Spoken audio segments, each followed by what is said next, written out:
Hey guys, welcome back to my channel. My name is Tracy Acheng and I'm so pleased to have you here. Here we talk about personal development and financial intelligence. And currently we're reading the book Rich Dad Poor Dad by Robert Kiyosaki. And we are getting to find why we should teach financial literacy. And currently we have already covered one lesson. The first lesson we covered in the previous videos, so if you haven't watched my previous videos, kindly consider watching them. You can also subscribe to the channel if you haven't subscribed, and thank you so much for those guys who have already subscribed. Thank you so much, I really value that. So today we're just going to go into rule number 2, why we should teach financial literacy. And the first semi-rule, let me call it semi-rule, under the rule number 2 is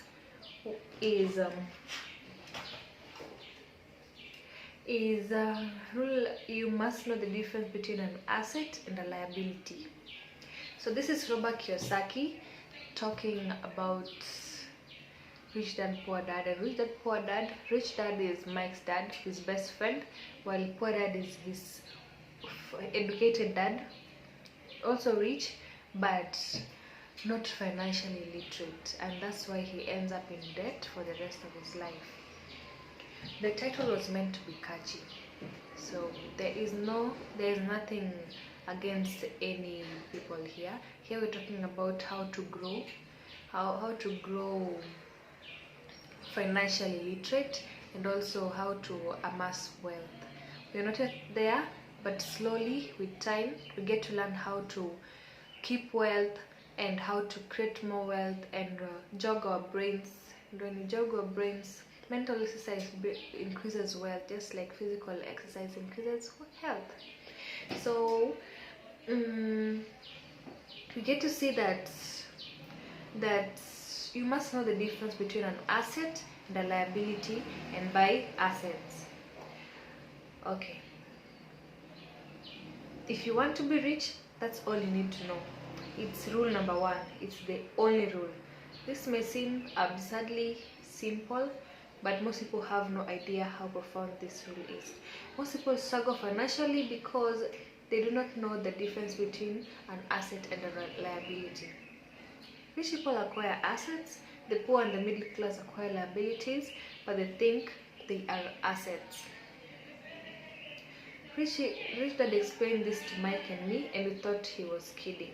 Here we were, nearly teenagers, and waiting for the secret to getting rich, and this was his answer. It was so simple that we had to stop for a long time to think about it. So Mike asked, "What's an asset?" The Rich Dad says, "Don't worry right now, just let the idea sink in. If you can comprehend the simplicity, your life will have a plan and be financially easy." But one thing we find that it's very difficult to explain assets and liability to adults. Why? Because adults have been educated by other educated professionals such as bankers, accountants, real estate agents, financial planners, and so forth. The difficulty comes into asking adults to unlearn or become children again. An intelligent adult often feels it's demeaning to pay attention to simplistic definitions. Rich Dad believed in the KISS principle: keep it simple, stupid. So he kept it simple for the 2 young boys, and he made the financial foundation strong. So what causes the confusion? Or how could something so simple be so screwed up? Why? Why would someone buy an asset that was really a liability? The answer is found in the basic education. We focus on the word literacy and not financial literacy. What defines something to be an asset or something to be a liability are not words. In fact, if you really want to be confused, look up the words asset and liability in the dictionary. I know the dictionary may sound good to a trained accountant, but for the average person it makes no sense. But we adults are often proud to admit that something does not make sense. As young boys, Rich Dad said, "What defines an asset is not words but numbers." And if you cannot read numbers, you cannot tell an asset from a hole in the ground. In accounting, Rich Dad would say, it's not the numbers but what the numbers are telling you. It's just like words. It's not the words but the story the words are telling you. Many people read but do not understand much. It's called reading comprehension. And we all have different abilities when it comes to reading comprehensions. For example, I recently bought a new VCR. It came with an instruction book that explained how to program the VCR. All I wanted to do was record my favorite TV show on Friday night. I nearly went crazy trying to read the manual. Nothing in my world is more complex than reading to program a new VCR. I could read the words, but I understood nothing. I get an A for recognizing the words. I get an F for comprehension. And so it is with financial statements for most people. If you want to be rich, you've got to read and understand numbers. If I had that once, I had it 1,000 times from my rich dad. And I also heard the rich acquire assets and the poor and the middle class acquire liabilities which they think are assets. Okay. So there goes the cash flow pattern of an asset and then the cash flow pattern of a liability. Very well explained in the book. And that's it. So Rich Dad in simple words explains that an asset is something that puts money in my pocket, a liability is something that takes money out of my pocket. This is really all you need to know if you want to be rich. Simply spend your life buying assets. If you want to be poor or middle class, spend your life buying liabilities. It's not knowing the difference that causes most of the financial struggle in the real world. Literacy, both in words and numbers, is the foundation of financial struggle. If people are having difficulties financially, there is something they cannot read, either in numbers or words. Something is misunderstood. The rich are rich because they are more literate in different areas than people who struggle financially.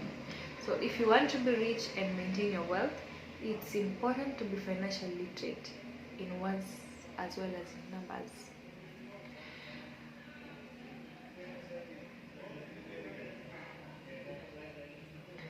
So for instance, the cash flow pattern of a poor person or a young person still at home. So then the job provides the income, but this is how it's spent. Expenses, taxes, food, rent, clothes, fare, transportation, assets none, liabilities none. The cash flow pattern for person in the middle class, job provides the income, expenses, taxes, food, mortgage, clothes, fare, transport, assets none, liability, mortgage, consumer, loan, credit cards. This is the cash flow pattern for the wealthy person. Notice the difference. So the wealthy person has assets, stocks, bonds, notes, real estate, intellectual property, income, dividend, interest, rental income, royalties, liabilities, none. All of these diagrams were obviously oversimplified. Everyone has living expenses, the need for food, shelter, and clothing. The diagrams show the flow of cash through a poor, middle class, and wealthy person's life. It's a cash flow that tells the story. It's the story of how a person handles the money, what they do after they get the money in their hand. The reason I started with the story of the richest man in America in the last video, if you haven't watched it, the richest man in America, is to illustrate the flow in the thinking of so many people. The flow is that the money will solve all problems. This is why I cringe whenever I hear people ask me how to get rich quicker or where do they start. I often hear, I'm in debt, so I need to make more money. But more money will often not solve the problem. In fact, more money will actually accelerate the problem. Money often makes obvious our tragic human flaws. Money often puts a spotlight on what we do not know. That is why, all too often, a person who comes in sudden windfall of cash, let's say an inheritance, a pay rise or lottery wins, soon returns to the same financial mess. It's not worse than the mess they were in before they received the money. Money only accentuates the cash flow pattern running in your head. If your pattern is to spend everything you get, most likely an increase in cash will just result in an increase in the spending, thus saying a fool and his money at one big party. I have said many times that we go to school to gain scholastic and professional skills, but both important, very important, scholastic and professional skills. We learn to make money with our professional skills. In the 1960s, when I was in high school, that's Robert. If someone did well in school academically, almost immediately people assumed this person would go to be a medical doctor. Often no one asked a child if they wanted to be a medical doctor. It was assumed. It was a profession with the promise of the greatest financial reward. I also wanted to be a doctor back when I was in high school, back when I was in primary school. It was always in my head to be a doctor, but today I'm not a doctor. So today doctors are facing financial challenges. I wouldn't want for my worst enemy. Insurance companies taking control of the business, managed healthcare, government intervention, and malpractice suits, to name a few. Today, kids want to be basketball stars, golfers like Tiger Woods, computer nerds, movie stars, rock stars, beauty queens, and traders on the Wall Street, simply because that is where the fame, money, and prestige is. That is the reason it is so hard to motivate kids in school today. They know the professional success is no longer solely linked to the academic success, as it once was. Because students leave school without financial skills, millions of educated people pursue their profession successfully, but later find themselves struggling financially. They work harder, but don't get ahead. What is missing from the education is not how to make money, but how to spend money. What to do after you make it, it's called financial aptitude. What do you do with the money once you make it? How to keep people from taking it from you, how long you keep it, and how hard that money works for you. Most people cannot tell why they struggle financially because they don't understand cash flow. People can be highly educated, professionally successful, and financially illiterate. These people often work harder than they need because they learn how to work hard, but not how to have their money work for them. The story of how the quest for a financial dream turns into financial nightmare. The moving picture show of hardworking people had a set pattern. Recently married, a happy, highly educated young couple moving together in one of their crumpled rented apartments. Immediately they realize they are saving money because two can live as cheaply as one. The problem is the apartment is cramped. They decide to save money to buy their dream home so they can have kids.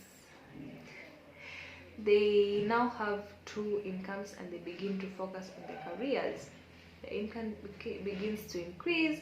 As their income goes up, the expenses also go up. Number one. The number one expense for most people is taxes. Many people think it's income tax, but most Americans, their highest tax is the Social Security. As an employee, it appears as if the Social Security tax combined with the Medicare tax rate is roughly 7.5%, while really 15% says the employer must match the Social Security amount. In essence, it is money the employer cannot pay you. On top of that, you still have to pay income tax, the amount deducted from your wages for Social Security tax. Income you never received because it went directly to Social Security through withholding, then their liabilities go up. That is best demonstrated by going back to the young couple. As a result of their incomes going up, they decide to go out, buy a house of their dreams. Once in their house, they have new tax called property tax. Then they buy a new car, and new furniture, new appliances to match their new house. All of a sudden, they wake up and their liabilities column is full of mortgage debt and credit card debt. Now they're trapped in the rat race. A child comes along, they work harder, the process repeats itself, more money and higher taxes. It's also called bracket creep. Credit card comes in the mail, they use it, it maxes out, a loan company calls and says their greatest assets, their home, has appreciated in value. The company offers a bill consolidation loan because their credit is so good and tells them that the intelligent thing to do is to clear off the highest interest consumer debt by paying off their credit card. And besides, interest on their home is a tax deduction. They go for it and pay off those high interest credit cards. They breathe a sigh of relief. Their credit cards are paid off. But one thing, now they found they follow their consumer debt into their home mortgage. Their payments go down because they extend their debt over 30 years. The smart thing to do. The neighbor calls to invite them to go shopping. The Memorial Day sale is on. A chance to save some money. They say to themselves, I won't buy anything, I'll just go look. But just in case they find something, they tuck their clean credit card inside their wallet. I run into this young couple all the time. Their names change, but the financial dilemma is the same. They come to one of my talks to hear what I have to say. They ask me, can you tell us how to make more money? Their spending habits have caused them to seek more income. They don't even know the trouble is really how they choose to spend the money they do have. And that is the real cause of the financial struggle. It is caused by financial illiteracy and not understanding the difference between an asset and a liability. More money seldom solves someone's money problems. Intelligence solves problems. There is a saying a friend of mine says over and over to the people in debt. If you find you have dug yourself into a hole, stop digging. As a child, my dad often told us that the Japanese were aware of three powers: the power of the sword, the power of the jewel, and the power of the mirror. The sword symbolizes the power of weapons.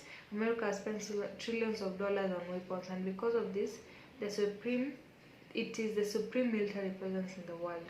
The jewel symbolizes the power of money. There is some degree of truth to the saying. Remember the golden rule: he who has the gold makes the rules. He who has the gold makes the rules. The mirror symbolizes the power of self-knowledge. This self-knowledge, according to the Japanese legend, was the greatest treasure of the tree. The poor and middle class all too often allow the power of money to control them, but simply getting up and working harder, failing to ask themselves if what they do makes sense.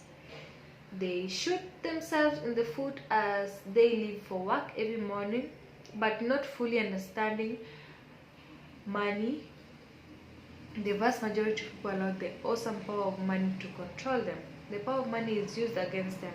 If they use the power of the mirror, they would have asked themselves, does this make sense? All too often, instead of trusting their inner wisdom, that genius inside them, most people go along because everyone else does it. They conform rather than question. Often, they mindlessly repeat what they have just been told. Ideas such as diversify, or your home is your asset, your home is your biggest investment, you get a tax break for going into greater debt, get a safe job, don't do mistake, don't take risks. It is said that the fear of public speaking is the fear greater than the debt. The fear of public speaking is a fear greater than debt for most people. According to psychiatrists, the fear of public speaking is caused by the fear of ostracism, the fear of standing out, the fear of criticism, the fear of ridicule, the fear of being an outcast. The fear of being different prevents people from seeking new ways to solve their problems. That is why my educated dad said the Japanese valued the power of the mirror the most. For it is only when we as humans look in the mirror do we find truth. The main reason that most people say play it safe is out of fear. That goes for anything. Be it sports, relationships, career, money, is the same fear. The fear of ostracism that causes people to conform and not to question commonly accepted opinions of people or popular trends. Your home is your asset. get a bill consolidation loan, and get out of debt. Work harder. It's vice. Work harder. It's a promotion. Someday I'll be a vice president. Save money. When I get a rise, I'll buy a bigger house. Mutual funds are safe. Tickle Nemo dolls are out of stock, but I just happen to have one back that another customer has not come for yet. Many great financial problems are caused by going along with the crowd and trying to keep up with the Jonases. Occasionally, we all need to look in the mirror and be true to our inner wisdom rather than our fears. By the time Mike and I were 16 years old, we began to have problems in school. We were not bad kids, we just began to separate from the crowd. We worked for Mike's dad after school and on weekends.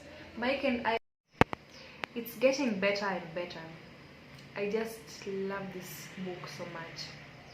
There's so much I can talk about this book, so much insights, and I just want to go and blog on whatever we've read today, because I think I prefer writing. I get to express whatever I want to say. I might forget what I wanted to say, but when I write it, I always go back and think, is this enough? No, not enough. Let me add something more. So you can always go back to reading my blogs too. I'll link the URL achirise001.blogspot.com.